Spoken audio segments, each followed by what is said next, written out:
अच्छा, so basically कुछ topics हैं आज के जो हमने करने हैं, क्लियर करने हैं। और ये बहुत बेसिक बेसिक टॉपिक्स हैं और लोगों को इनका पता ही नहीं है। ठीक है। दूसरा है पहला टॉपिक होगा व्हाट इज़ फॉरेक्स, और दूसरा है व्हाट आर पिप्स। ठीक है। तीसरा टॉपिक है ट्रेडिंग व्यू ट्यूटोरियल।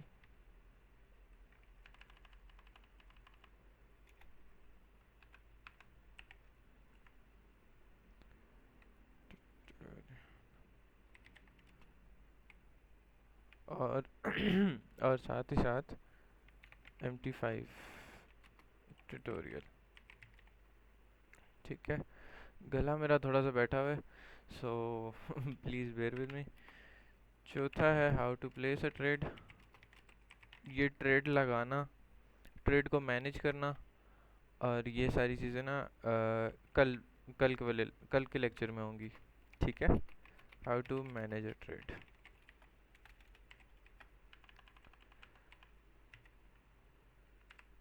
अच्छा, ये 5 टॉपिक्स हैं जो आज और कल हमने कवर अप करने हैं। सो जिसके अंदर सारी मोस्टली बिगिनर्स की चीज़ें क्लियर हो जाएंगी इंशाल्लाह। आगे चार्ट्स की भी दो चार चीज़ें बिगिनर्स की बताऊंगा कि एज अ बिगिनर आपको क्या क्या चीज़ें फ़र्स्ट ऑफ ऑल देखनी चाहिए, क्या सीखना चाहिए, और क्या चीज़ मार्केट में बहुत ज़्यादा इम्पोर्टेंट है। ये सारी चीज़ें छोटी छोटी मैं पूरा एक गाइडलाइन दूंगा बिगनर्स को, जहाँ पे वो अपने ट्रेडिंग जर्नी को इजीली चला सकते हैं। ठीक है। सो सबसे पहले बात करते हैं व्हाट इज़ फॉरेक्स। ठीक है। फॉरेक्स इज़ बेसिकली, इसको फॉरेक्स नहीं कहते। ठीक है। ये फॉरेक्स बस एक नाम रख दिया गया था जो अब तक चलता आ रहा है। इसको बेसिकली कहते हैं CFD trading, currency fair difference.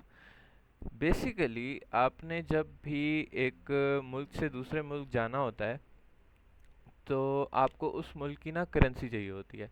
ठीक है। फॉर एग्जांपल अब यहाँ से हमने UK जाना है या US जाना है तो हमें एयरपोर्ट पे ही या फिर यहाँ से पाकिस्तान से किसी एक्सचेंजर से हमें करेंसी चेंज करानी पड़ती है। हम PKR देकर डॉलर्स खरीदते हैं या पाउंड्स खरीदते हैं। तो उसको, वो जो प्रोसेस होता है उसको कहते हैं फॉरेक्स का फिजिकल फॉर्म। ठीक है। That is the physical form of forex. So हमने क्या सीखा है इसमें कि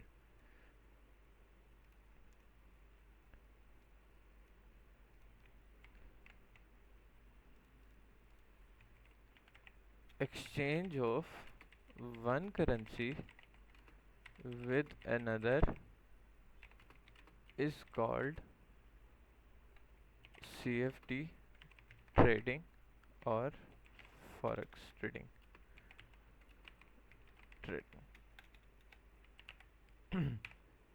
ठीक है। यहाँ तक बात क्लियर हो गई। अच्छा, अगर हम बात करें पिप्स की, कि पिप्स क्या होते हैं। पिप्स बेसिकली एक तरह से ना आप कह लो कि, एक सेकेंड, सॉरी।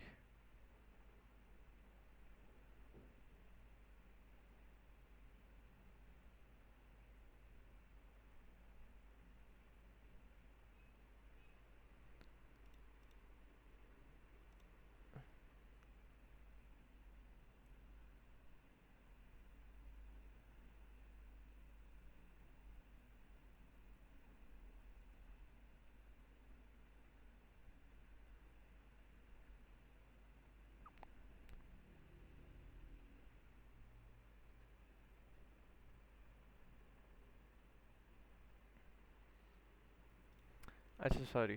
हाँ, सो मैं बात कर रहा था पिप्स की। ठीक है, कि पिप्स क्या होते हैं। पिप्स इज बेसिकली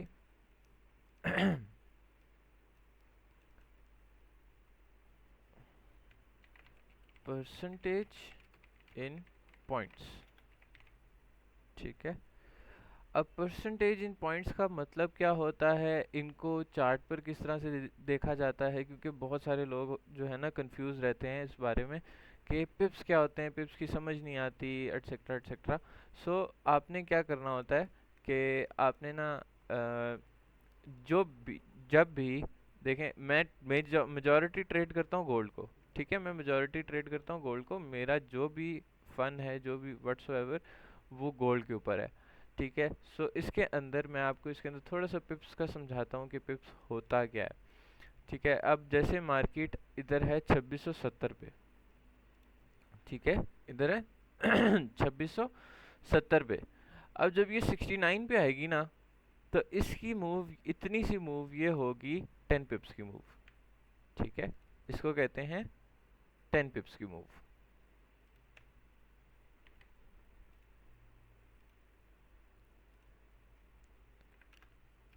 10 पिप्स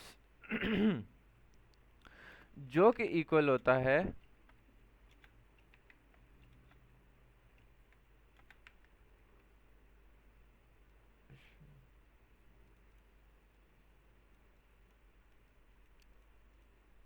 जो कि इक्वल होता है 0.01 की लॉट के साथ $1। ठीक है, और इसी तरह 100 पिप्स, फॉर एग्जांपल 2670 से 2660 तक आ गई है, 2670 से 2660 तक आ गई है, दैट्स इक्वल टू 100 पिप्स। ठीक है, जिसको हम बोलेंगे 0.01 की लॉट के साथ $10 की मूव।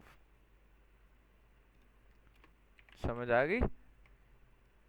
इसको कहेंगे $10 की मूव।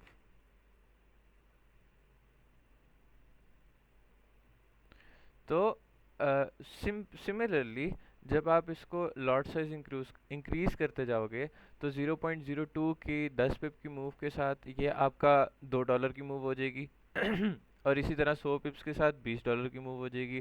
सिमिलरली 0.03 के साथ $3 की मूव हो जाएगी 10 पिप्स पे, और $100 पिप्स पे $30 की मूव हो जाएगी। ठीक है, ये एक बड़ा बेसिक सा कॉन्सेप्ट है। थोड़ी सी प्रैक्टिस चाहिए होगी, चार्ट को देखना होगा बार बार, डेली लाइफ थोड़ी सी वॉच आउट करना पड़ेगा, डेमो अकाउंट लगाएं। डेमो अकाउंट से याद आया, अकाउंट की भी बात करते हैं कि अकाउंट किस तरह से लगाना है। सो फॉरेक्स का भी मैंने आपको बता दिया कि क्या होती है। इसके अंदर बैंक्स इन्वॉल्व होते हैं, सारे के सारे state banks, different different kind of banks. ठीक है, और वो फिर बहुत ज़्यादा डिटेल आ जाती है उसके अंदर, इतना ज़्यादा जाने की ज़रूरत नहीं है। सो मैंने मेजर मेजर जो इम्पोर्टेंट इम्पोर्टेंट चीज़ें थी वो मैंने डिस्कस करनी थी, और वो मैंने बताई हैं आपको।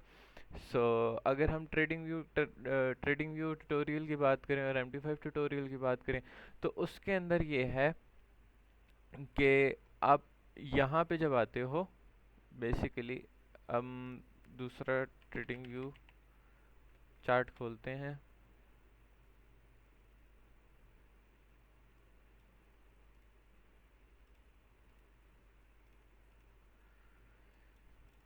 ठीक है,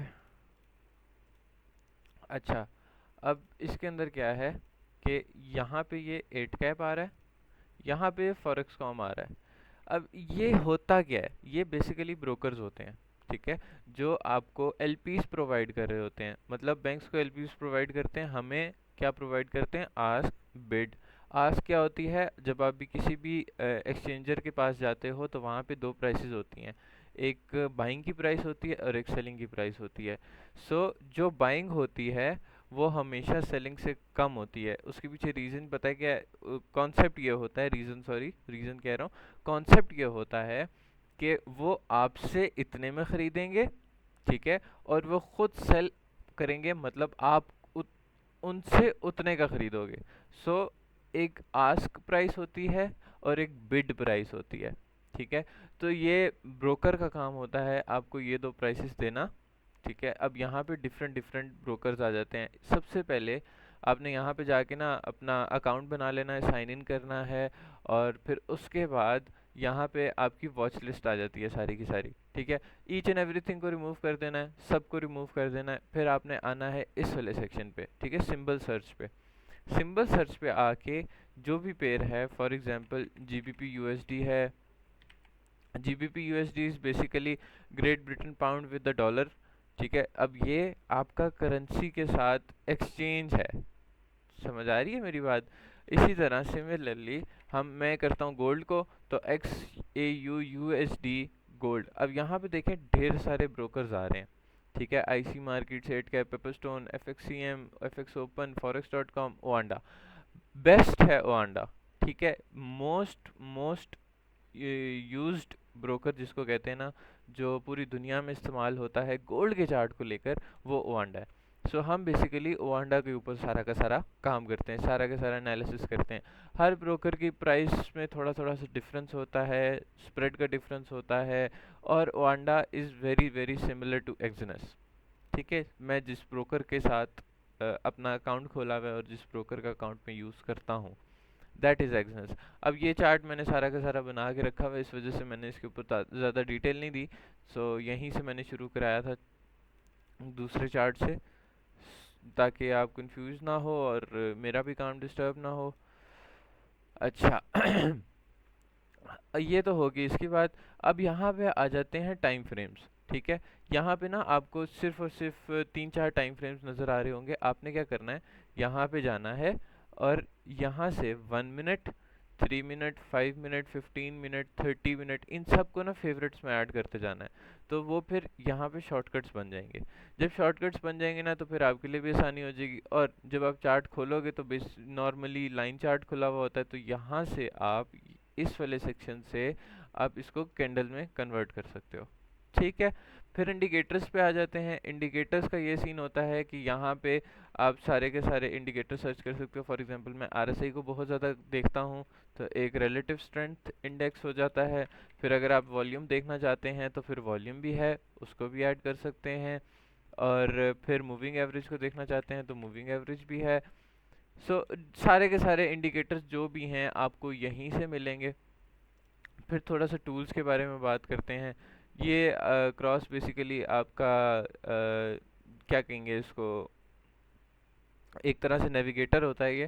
ठीक है, कि आपको प्राइस फ़ौरन फ़ौरन दिखा देता है कि कहाँ पे है कहाँ पे नहीं है। इसी तरह अगर आप एरो पे जाएंगे तो वो फिर थोड़ा सा डिफरेंट हो जाता है उसका सो सारे क्रॉस यूज़ करते हैं। सो मेजॉरिटी टूल्स पे आ जाते हैं जो आपने यूज़ करने हैं आगे चल के। सो पहले टूल्स की अगर बात करें ना, कि ट्रेंड लाइन। ट्रेंड लाइन अब सबको लगाने आती होगी। जो जो बिगनर होते हैं, बेसिकली जो रिटेलर ट्रेडर होता है ना, वो 3 चीज़ें सीख कर आता है: ट्रेंड लाइन, सपोर्ट, रेजिस्टेंस। ठीक है, जब ये 3 चीज़ें वो सीख कर आता है ना, इसी 3 चीज़ों की बेसिस पे वो मार्क खाता है। अब यहाँ पे भी ये ट्रेंड लाइन लगाने के लिए ये वाला सेक्शन यूज़ होता है। ठीक है इस टॉपिक पे फिर कभी बात करेंगे। इसको भी फेवरेट कर लें। जो जो आपकी काम की टूल्स हैं ना, जो जो आपके काम की टूल्स हैं उनको फेवरेट करते जाएं। एक ये इस ट्रेंड लाइन को फेवरेट कर लें। फिर उसके बाद हॉरिजॉन्टल लाइन, आपने सपोर्ट रेजिस्टेंस बनानी है, मेजॉरिटी सपोर्ट रेजिस्टेंस बनानी है, तो उसके लिए ठीक है, यहाँ से आप इसका कलर भी चेंज कर सकते हो, इसकी विड्थ भी चेंज कर सकते हो, फिर इसका स्टाइल भी चेंज कर सकते हो। और इसकी सेटिंग्स में जाके फिर आप टेक्स्ट ऐड करना चाहो, कोऑर्डिनेट्स यहाँ पे एग्जैक्ट सपोर्ट की वैल्यू डालना चाहो, तो वो सब आपके ऊपर है। ठीक है अच्छा, अब ये तो होगी हॉरिजॉन्टल लाइन, इसको भी फेवरेट्स में ऐड करते जाना। अब जब फेवरेट्स में ऐड करते जाओगे ना, तो इस तरह की एक बार बन जाएगी। ठीक है, ये आपकी वो बार होगी जो आपने डेली यूज़ करनी है, और यहाँ पे फिर घुसने की, ढूंढने की, ख्वारी करने की ज़रूरत ही नहीं पड़ेगी। ठीक है, फिर हॉरिजॉन्टल रे होती है। हॉरिजॉन्टल रे ये होती है कि एक पॉइंट से आगे तक एक्सटेंडेड हो। इसको बेसिकली यूज़ करते हैं किसी भी लिक्विडेशन पॉइंट के लिए, या फिर किसी हाई लो के लिए, या चार्ट में बहुत ज़्यादा खप ना हो, इस वजह से हॉरिजॉन्टल रे यूज़ की जाती है।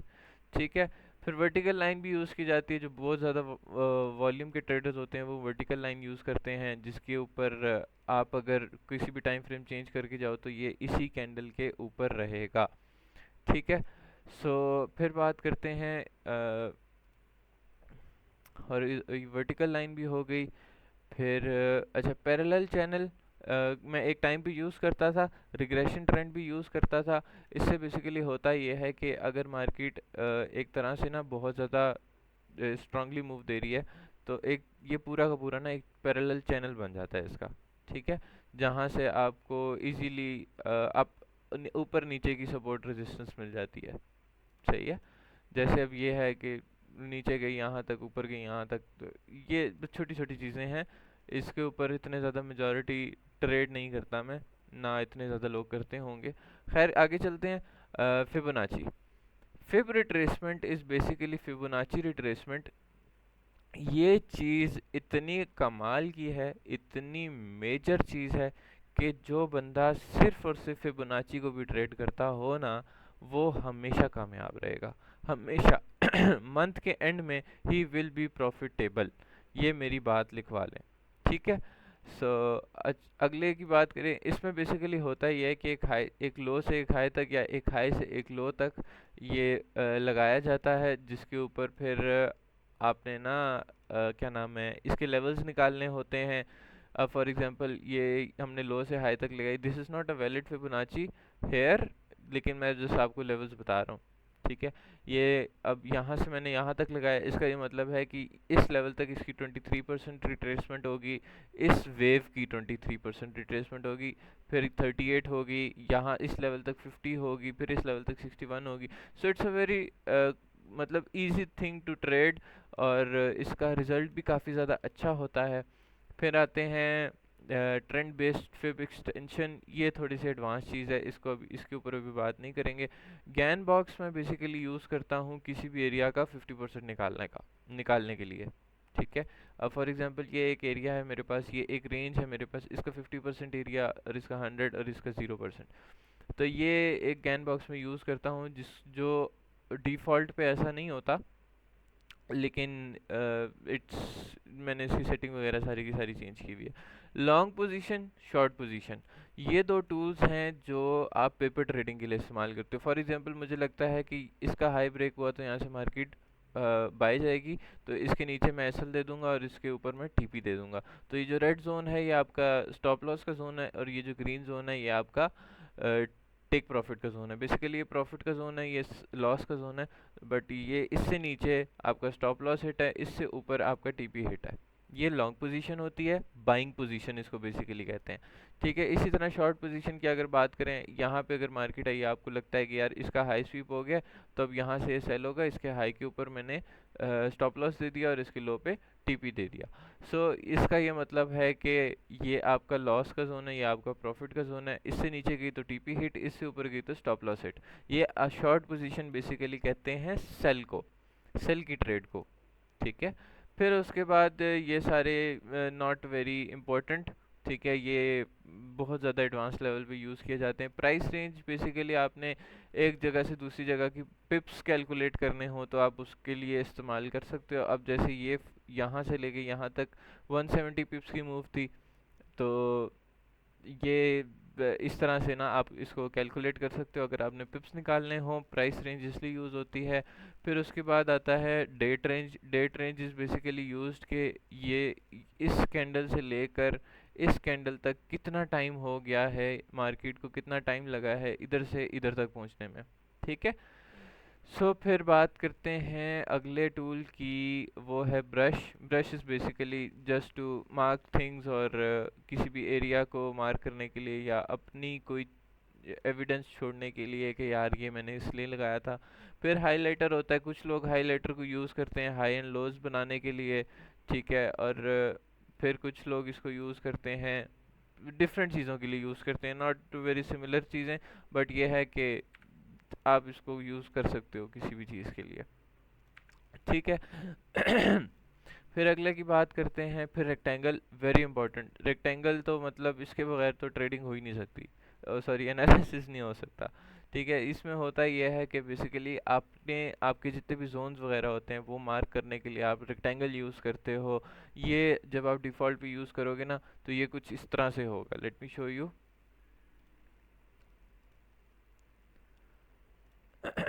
ये कुछ इस तरह से होगा। तो आपने क्या करना है कि इसको फिल कर देना है जिस भी कलर से, ये अब आपके ऊपर है, आप जो मर्जी करो इसके साथ, दैट्स दैट्स ऑन यू, ठीक है, इसके अंदर टेक्स्ट ऐड करना है तो वो भी हो जाता है। फिर इसका स्टाइल में आप एक्सटेंड राइट कर दो ताकि बार बार जोन उठा उठा के राइट में ना लेके जाना पड़े। फिर बैकग्राउंड में ड्रॉ करने के लिए या बैकग्राउंड इसको देने के लिए या ना देने के लिए, वो उसके लिए है। फिर टेक्स्ट ऐड करना चाहो यहाँ से इसका टेक्स्ट का साइज चेंज हो जाता है। फिर कोऑर्डिनेट्स हैं, एग्जैक्ट जोन किस प्राइस पे बन रहा है आप वो कर सकते हो, वो भी बना सकते हो। विजिबिलिटी में ये होता है कि 1 सेकंड के चार्ट पे, 1 मिनट के चार्ट पे, 1 आवर के चार्ट पे, 1 डे के चार्ट पे, वन वन वन वीक के चार्ट पे ये जोन नज़र आए या ना आए। ठीक है, ये चीज़ें होती हैं विजिबिलिटी में। विजिबिलिटी इसलिए यूज़ किया जाता है।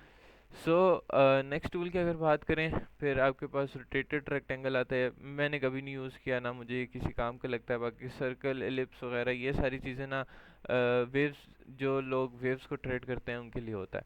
फिर आता है एरो। अब एरो का क्या सीन है कि जो जब भी आपने कोई स्ट्रक्चर मार्क करना हो ना, तो एरो उसके लिए इस्तेमाल होता है। ठीक है, एरो से आपको सारी की सारी highs and higher low, higher high, lower lower और लो, फिर लोअर हाई, ये सारी चीज़ें आप इजीली मार्क कर सकते हो और निकाल सकते हो, फाइंड आउट कर सकते हो। सो एरो इसलिए यूज़ होता है स्ट्रक्चर बनाने के लिए। ठीक है, अब नेक्स्ट टूल की बात करते हैं। टेक्स्ट आ गया, टेक्स्ट ऐड कर लें आप। जिस तरह मैंने अभी ये सारा का सारा टेक्स्ट लिखा है, text is just for that.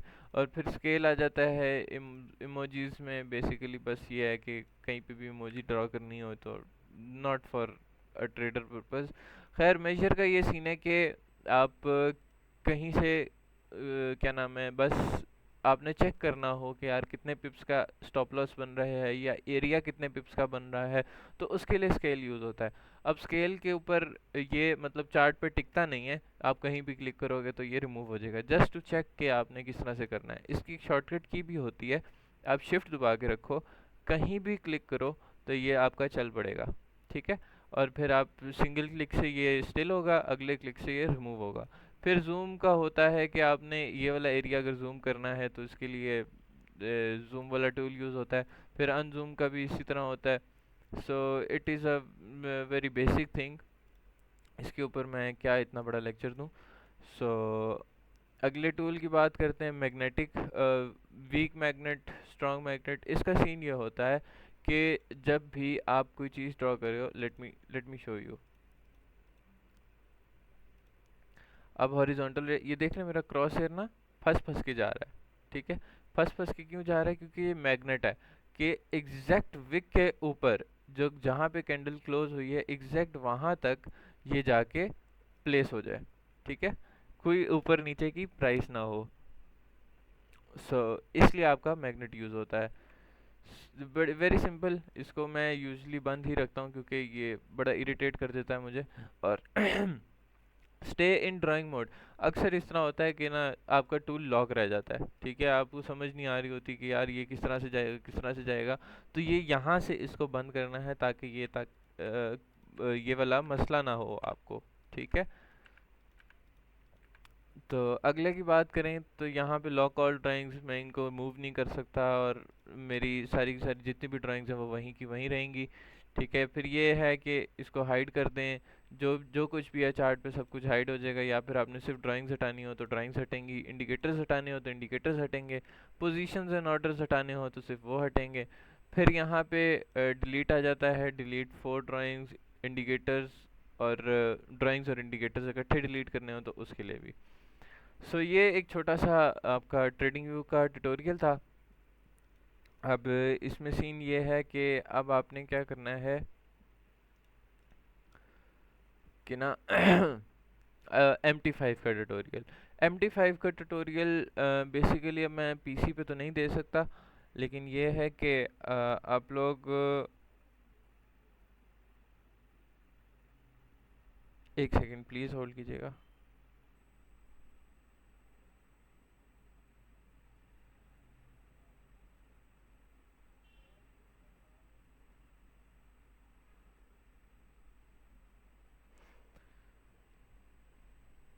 So MT5 का ट्यूटोरियल मैं इस तरह पीसी पे तो नहीं दे सकता, बट ये है कि मैं फ़ोन पे रिकॉर्ड कर लूँगा और उसको इस क्लिप के अंदर ऐड कर दूँगा। तो जब ये यूट्यूब पे मैं अपलोड करूँगा तो आप उस पर देख लेना। Manage trade place a trade, ये सारी चीज़ें MT5 के ट्यूटोरियल के अंदर ही होंगी। तो वो वीडियो जब भी मैं यूट्यूब पे अपलोड करता हूँ, आज रात को इंशाल्लाह कर दूंगा। अभी मैंने 3 क्लासेस और देनी है, 3 लोगों को और क्लासेस देनी हैं, तो वो पेड होंगी, मेंटोरशिप की हैं। सो थोड़ी सी एडवांस लेवल की होंगी। तो मुझे फ़िलहाल के लिए इजाज़त दें। इंशाल्लाह ये जब भी वीडियो अपलोड होगी मैं शेयर कर दूंगा। कल की वीडियो में हो सकता है कि आज की वीडियो में यहाँ तक अपलोड कर दूं, और फिर कल की वीडियो में MT5 ट्यूटोरियल के ऊपर अपलोड कर दूं। ठीक है, तो मिलते हैं फिर कल ही। तब तक के लिए अपना ख्याल रखें, दुआ में याद रखें। अल्लाह हाफ़िज़।